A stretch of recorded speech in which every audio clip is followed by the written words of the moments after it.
Good afternoon, ladies and gentlemen. Welcome back to Swing and Mish Gaming. My name is Swing. Today we need to talk about Hogwarts Legacy. So stay tuned and feel free to give your opinions in the comments below. First, I kind of just want to talk about this map. This map is absolutely massive and has so much to do and so much going on. This is not a review video, and I'll probably say that like 10 times during this video, but I want to make sure you're aware that I'm not reviewing this video. I'm talking about the things that are not okay with this game and its future of development. And that'll come a little later in this video. But look at this map. Look at the size of it. They have so much going on here, and then they have all of this extra stuff on the side here. Look, this map has so much potential, and there's so much they could do with it. I just really hope that they, in the future, add something that's, I mean, the game's fun, don't get me wrong, but just add more, you know? Alright, so I really want to get this video to the developers of Hogwarts Legacy because I have some ideas that I think the community would absolutely want in the game, undoubtedly. And I will talk about that a little bit later in the video, but first I want to explain that I'm not really going to be doing like a pieced together video, highly edited and all that. It's just going to be mostly me in the room of requirement, just building stuff with these moonstones, because I have so many of them. But yeah, just stay tuned and let's talk. Before we really get into it, I have a little disclaimer, and I know that I mentioned this before, but I know that Hogwarts Legacy wasn't released or hasn't been released on older generation consoles, and that it actually was pushed back.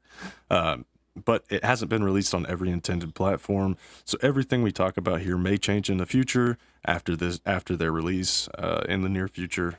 And this is not, absolutely in no way is this a review. Honestly, if you want an honest, non-biased review, you can check out my Hogwarts Legacy video here, up in the top right. If not, well, suit yourself, that's fine. But man, I can't talk today. But the first thing I want to talk about is the post-launch dissatisfaction. The game was absolutely great. It was very fun to play. It was even fun to go after completing 100% of the game, which I actually didn't get completed because I have no interest in going after the combat things. I really don't feel like it, just because there's no reward for doing it at all. It's kind of just dull, in my opinion. But there is a huge but here, like baby got back size but here. The game does not offer anything to keep you coming back to it.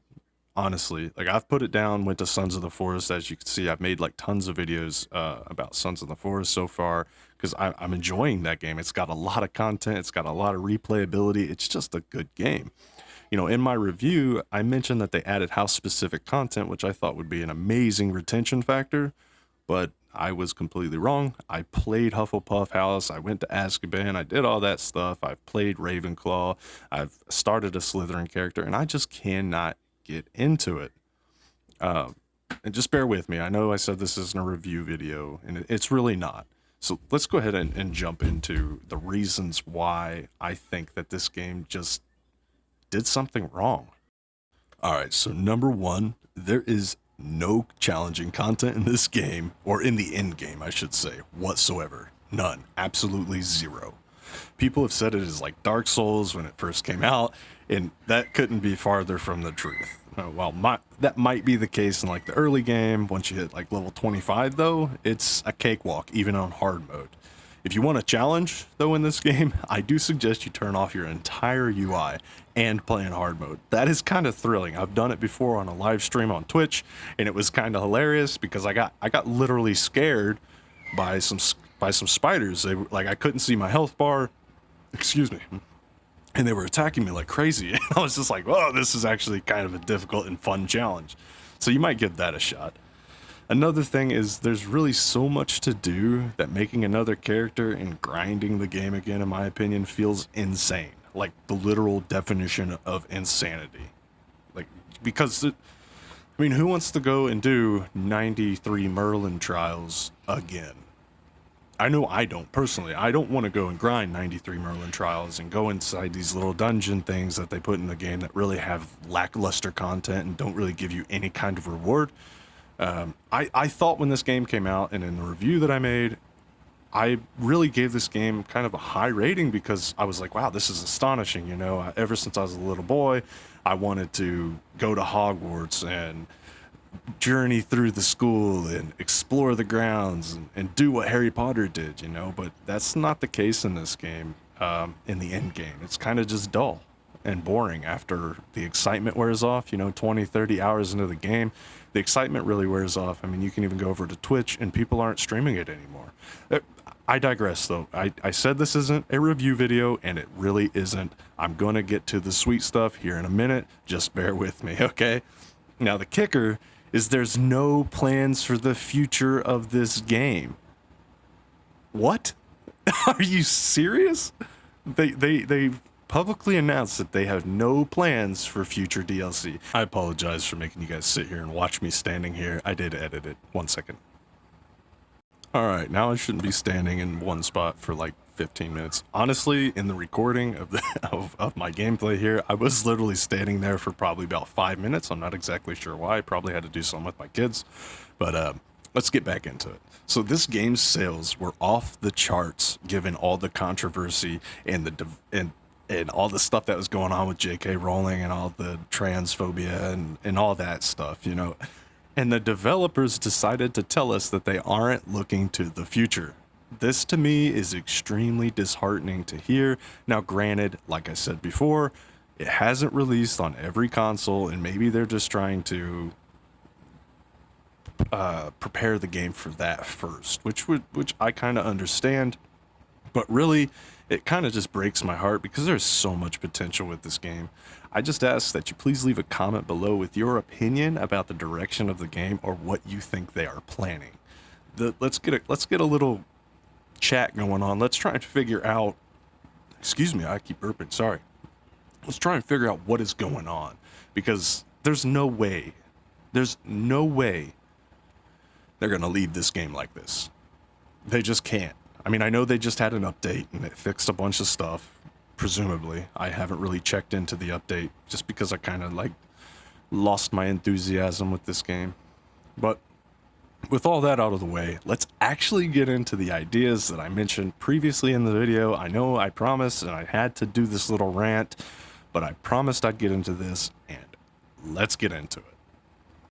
Alright, so the first idea that I have has to do with the dark arts. And everybody in this game has seemingly loved the dark arts ever since it was first mentioned that we could use it. Well, what I would like to see is consequences for using the dark arts. I'm sure most gamers have played or even maybe heard of, I said that wrong, have heard of or at least played Grand Theft Auto. There we go. Kind of had a brain fart for a second. Well, if not, in GTA, there is a system that when you do bad things like killing innocent people or just people in general, you will get stars towards a wanted level. Well, I'm sure most of you can figure out where I'm going with this. If Hogwarts Legacy had a similar system where instead of cops coming after you, you had to occasionally fight Ministry members or Dementors or Aurors or something like that, that would be absolutely crazy. Now let's take a step back. Every playthrough, you would be giving the option to activate this wanted system during the quest where you are man, I really can't talk today. Where you are introduced to curses, right, for the first time with Sebastian Sallow. If the player chooses to learn the curse, they will go through a pop-up tutorial explaining how the wanted or hunted system works, whatever they want to name it. Now, how cool would it be for each curse to have different tiers in the system? Imperio being the lowest with 2 stars or something, Crucio at 3, Avada Kedavra at the max amount of stars, because, that's the killing curse. That's like the serious unforgivable that's mentioned everywhere. Imperio is kind of like the least mentioned, unless, maybe not in the books, but in the movies at least. And then let's go ahead and talk about how it would work. Would the Ministry hunt you down and try and take you to Azkaban for a predetermined amount of time, depending on your wanted level, or what? If you have 3 stars or lower, they only hunt you and make you pay a fine or something. Now, if you have 4 or higher, they will show up in wanted. You will show up in wanted posters in Hamlets and across Hogwarts and Hogsmeade. That would be so interesting and amazing and very interactive and immersive, dude. That would just be fantastic if they added something like that in this game. This would definitely label your character as wanted or alive if you had like 4 or 5 stars. That would be super cool. And dying or being caught and sent to Azkaban would reset your wanted level, of course. Now, we have to talk about Hogwarts. We can't just leave that out of the picture because it's important. You know, you couldn't just walk into Hogwarts if you had a wanted level, but that would give a whole new use to the disillusionment charm. Instead of just, you know, sneaking around and poking people in the back with the Petrificus Totalis, you would have to sneak around Hogwarts and not get caught. You know, you would be infamous. And players, I think players would love to choose that route, and it would give the game way more replayability. So what I think would be really cool here is after the character or player chooses to learn the dark arts and learn curses and stuff, and they go down that path, every NPC would be labeled as non-essential. So you could completely ruin your game. You could go in and you could kill the headmaster. You could just hit him with a Avada Kedavra, or hit him with Crucio or Imperio or the Imperious Curse or whatever. I think that would just be so cool. Now, I know the game isn't specifically made or tailored to be like, you know, an evil game, but I don't mean this towards anybody in a bad way. It seems to be that there's a lot of evil characters or players who want to play this game. You know, Slytherin has like the most played house record in the entire game, or however you want to say that. They're like the most played house in the entire game, which is not shocking, honestly, because, you know, people, they just kind of resonate with those.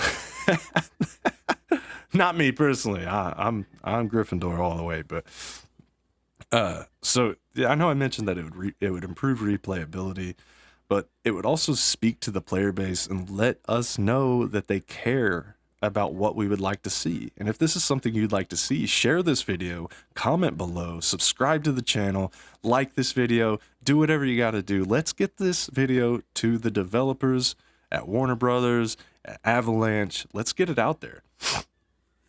But anyway, let's go ahead and talk for a second about the next idea that I have. I don't want to make this video 5 hours long, so I think we'll discuss like really one other cool feature that I think would make this game even more exciting. And that would be adding new stuff to the battle arenas. They have a really great concept with battle arenas. There are just no rewards. There's no let's play it again reward. Excuse me, man.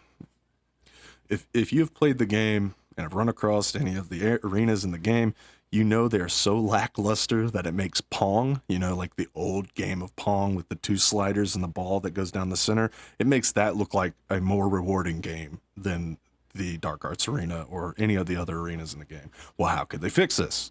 Give us a reason to repeatedly play the content. It's easy. Add a difficulty slider, points and rewards to the arena. Let's say completing the arena within 10 minutes on easy will give you 10 points or something, while completing the arena on hardest difficulty would give you like 50 points and another 50 if you can beat the arena within 3 or so minutes. And the rewards could be anything. They could be cosmetics, an unlockable spell, or even conjurations for your room of requirement. Because I feel like as a 5th year, we did not learn all the spells that a 5th year should learn, which I may be wrong there. And correct me in the comments below if I am wrong. I mean, I'm totally 100% all right being wrong. I've been wrong many times in my life, and so it won't be the first.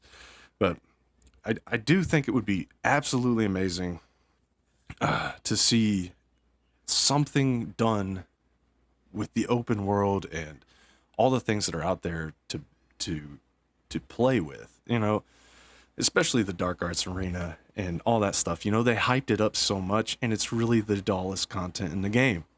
In my opinion, it is seriously the most dull, boring content in the game. Yeah, you go in there. I mean, it's great for doing your like combat challenges.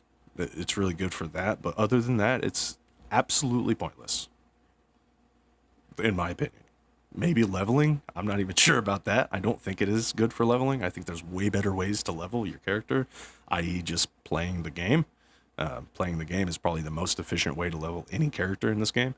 But But yeah, I mean, I think it would just be so cool to be rewarded for your efforts. You know what I mean?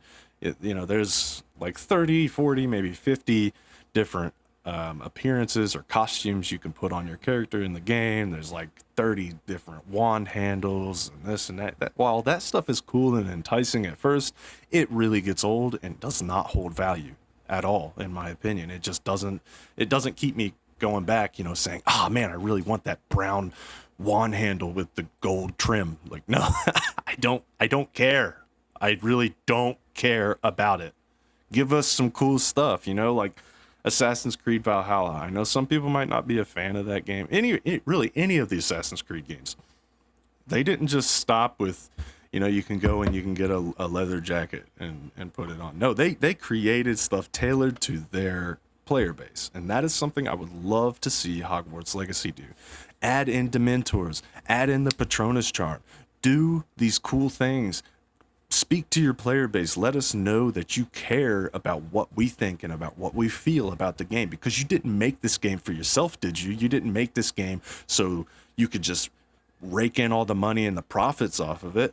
I at least I hope not. If you did, then shame on you, and the game should just die, honestly, if that's the reason that they made this game. But I don't think it is. I mean, because they've put in a lot of love and attention to detail here, in regarding the books, regarding the movies. Sorry, my daughter's over here talking, but I really just think it would be great to do something with this game, something that offers us more versatility and more fun and a reason to keep playing. But I've made this video way too long, and I thank you so much for sticking with me to the very end here. If you would like to see something specific, please let me know in the comments, and don't forget to like and subscribe to my channel and this video. Your sacrifice is much appreciated, believe me. But as always, have a great day, a great week, a great year, and God bless you. Thank you so much. I love you all.